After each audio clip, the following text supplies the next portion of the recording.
Hello and welcome to the NHL Best Bets. Yesterday we picked a few big underdogs and they were we predicted underdogs and couldn't surprise home teams. Arizona overshoot Minnesota in the game, but they lost it 5-2. Antti Ranta was playing in Arizona's goal after a long absence, but I think there was sort of rust in his uh, savings, and Minnesota took an easy victory in this game. The another game in LA, Vegas continued their trip. This was first time when they took a 2-0 series victory. End result. Again, this clear game for the Vegas was 6-2, and not too much to explain which team was better. Or Tommy, what's your take out of these games? Yeah, exactly. In Los Angeles, it was clear that Vegas was a better team. There, the home team's goaltender did not have the best of nights. The game was pretty much over in the first period after Vegas took 1-3 win from the first one, and Kings started to chase, but they were not. I wouldn't say that they were bad, but they were not really into it. So I do think that Vegas was clearly the better team.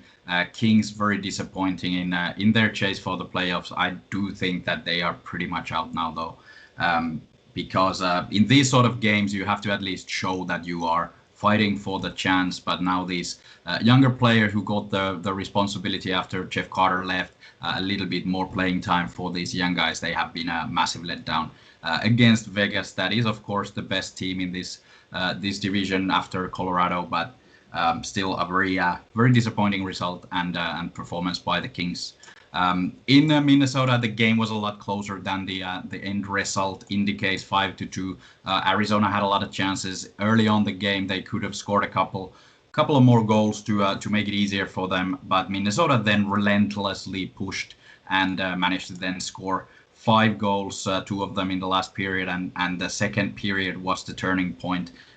Minnesota scored in the end a couple of seconds before the summer in the second period on power play. A very tough goal to take because Arizona did have the game pretty much in control. They created chances but couldn't score, and 5-2 is an end result pretty much as the odds were indicating. We thought that Arizona would be a little bit better and could challenge Minnesota, but this time it wasn't meant to be. But I do think in this game there was good value for a pick, not so much in the one in Los Angeles.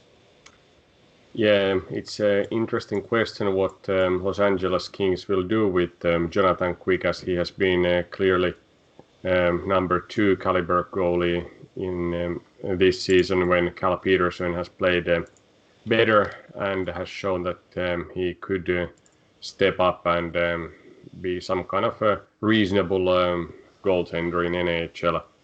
Jonathan Quick cap hit is almost 6 million, and he has 2 seasons left in his contract, so that is something that the front office definitely will take a look. Yeah, there is one chance that Kings has is Seattle and the expansion draft that might be able to get rid of the contract of Jonathan Quick, who hasn't been as good as he has. Of course, he's getting older, 35 years. For a goaltender like Quick, is a mobile style of a goaltender. This might be a bit of an indication that he's past his prime. So Cal Peterson's played a lot better this season, so maybe he will be the number 1 goaltender going forward. But we'll see what the Kings will do. Are they gonna do a full-blown rebuild again, despite Anze Kopitar still playing at high level, or what is their plan? It doesn't look very good now. There is not these young players who have been able to step up in the absence of the veterans. Yeah, maybe there is some kind of repetition of goalie that has maybe passed his peak, like happened with Marc-Andre Fleury in Vegas expansion draft, and then he blossomed back to his very good playing like he has been doing this season as well. Definitely, that's the case always when you get a new chance, a new start. Jonathan Quick has been in Los Angeles for all of his career, so maybe getting to a new environment might be some sort of spark plug for him. He's still a good goaltender, just struggling a bit this season. Even though our underdogs were not so great picks last night, the overall mathematics behind this kind of big underdogs is that you win 1 out of 3 and you make profit, and now we have lost 2, so next one hopefully is the one that we picked correct and can make some money. But road teams were quite hot last night. Calgary won in Montreal, Winnipeg won in Ottawa, and Colorado won in St. Louis. So do you think this season, when there's not too much spectators in the arenas, home team advantage is diminished compared to previous ones? I do think that plays a big part in NHL, especially because there is so many games usually, and you have to pump yourself up to each and every one of those. So when you have your home crowd, it's a different sort of thing. So now this is lacking a bit. Now they're getting back to it. So some places have some crowds, and they are definitely energizing the players in these games. Then on the other hand, when we think of it, a lot of these teams play a lot of games in sequence in the same place, so maybe the home advantage also starts to drop a little bit when the team has been in the same place for 1 to 3 games, 4 games, and when you visit again and again the same place, it starts to feel familiar. So maybe that's also something that the home teams do not have as big advantage as they would in a normal regular season. How about in overall, our simulations did last night? Our underdogs were not so profitable, but how about machine picks? Yeah, it was a return to the normality, let's say this way. We had a couple of rough nights with barely any games right. Now we got 3 out of 6 correct, and one of them, Calgary, was a heavy underdog, so we got a good profit from there. Overall inside value -58 from these games, so not the good score, but still a reasonable achievement here. In the money line, we predicted the winner correct in all but 2 games, so there was +20 profit, and in the over-unders, the totals, again back to the winning way, so we made a profit of +80 without counting the odds. The odds probably will turn it into a little bit bigger win with 3 correct out of 5 games. If we continue to tonight's games, so we have 9 games scheduled, and we have a few picks to share. Here are the ones. New York Islanders travels to Boston. Boston has a little bit issues with the goaltending. There has been many goaltending trying to fulfill the gaps of Tuukka Rask and Jaromir Halak, but now it looks like Rask is about to return to the goal, and New York Islanders' performance hasn't been so great recently. They lost 1 game against Rangers. They won second one, a very tight game, but now on the road against Boston, home team have good value, and odds -115 provide good pick for us. And then other game, Nashville in Carolina. Nashville has improved recently, like we've seen in multiple games, and at the same time Carolina lost twice surprisingly at home against Detroit, so they have definitely something to improve, but I think both teams should approach this game through the defense. They have a good goaltending, Juuse Saros in Nashville, and in Carolina goaltending trio that looks like today there is this Mr. Nedeljkovic with his 93% saving percentage, so under 5.5 goals with even money +100 is our second pick. Yeah, taking a look at Boston, they made a couple of changes in the trade deadline, brought in Taylor Hall and Mike Riley to the defense. They were without most of their defensemen in this horrible loss to Washington Capitals at home. 1-8 was the score, but they started an AHL caliber defense to that game, and it looked exactly like that from the beginning. Now they got back a couple of their defense guys. They played okay game against Buffalo, barely won it, so let's not get ahead of things. Boston still is struggling a bit, but I do think that at home against Islanders, it's a great matchup for Boston. They get to play their first line against the maybe a little bit less talented guys of New York Islanders, and this is a great thing for them. Now they have Taylor Hall with David Krejci to bring in the second line as well, capable of scoring. So I think this matchup goes to Boston now, even with their late struggles. Tuukka Rask also bound to return, but we'll see how that goes. He is listed as a likely starter in many sources, but there is the two young guys who have been playing good, so it won't be an issue if Rask doesn't start. In the simulation, 60% for Boston, so great value when the odds indicate around 53%. So let's go with the home team in this case. And then for our favorite under team, Nashville Predators, great goaltending, Juuse Saros, a defensive team, as everyone everywhere in the world probably knows already. They've been explosive in offense, surprisingly, lately. So they scored 7 goals against Tampa Bay, kept Tampa at bay. Tampa only scored 2 goals in that game. So a bit of weird results for Nashville. They score 7 goals or they score 2 goals.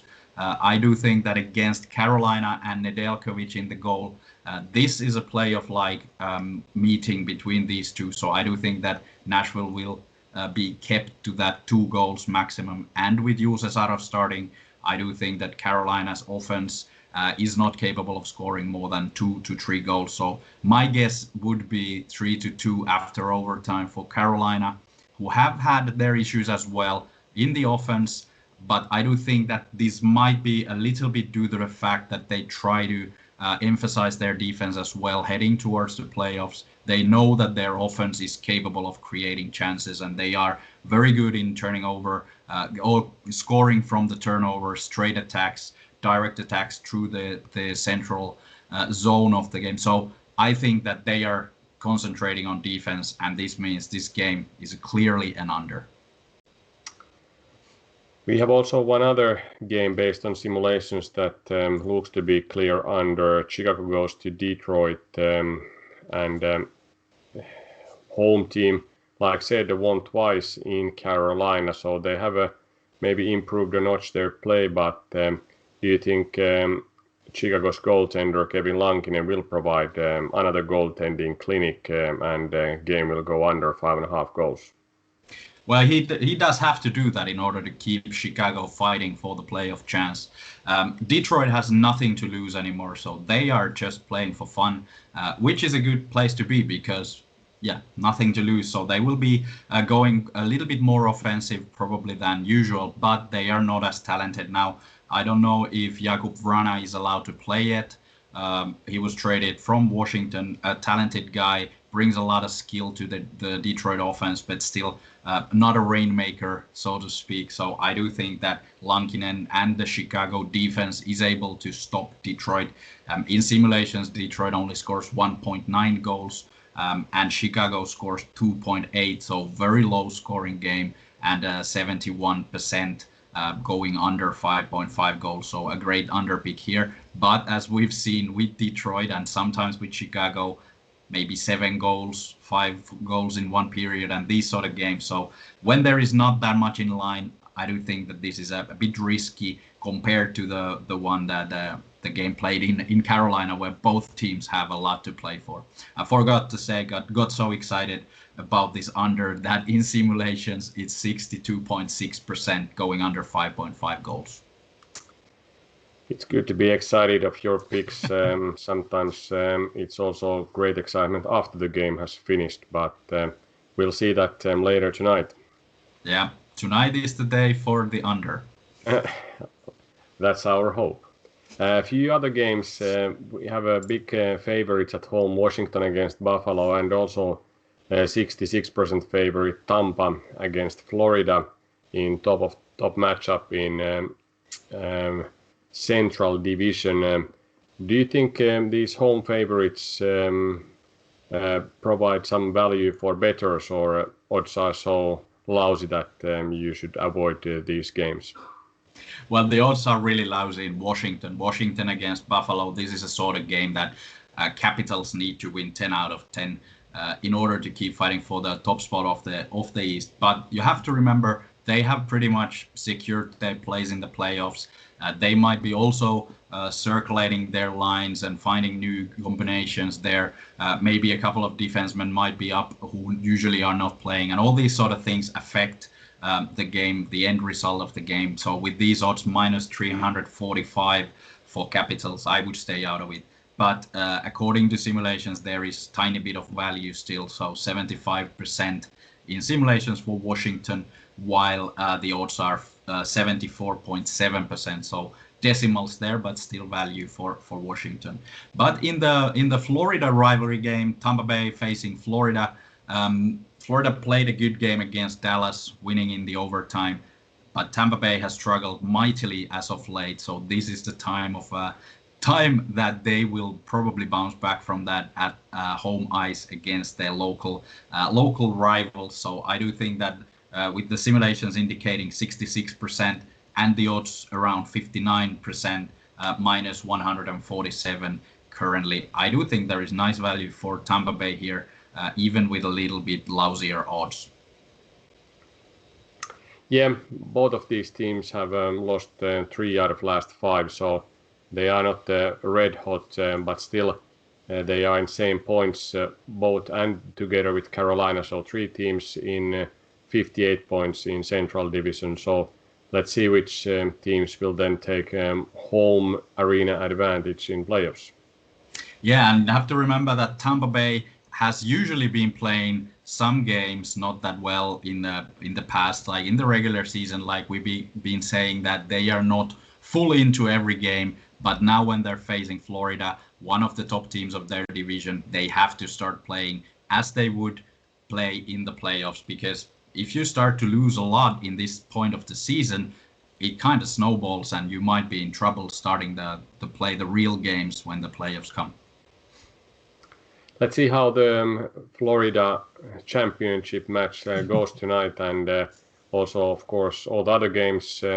We'll be back tomorrow with new picks and review of the games. See you tomorrow.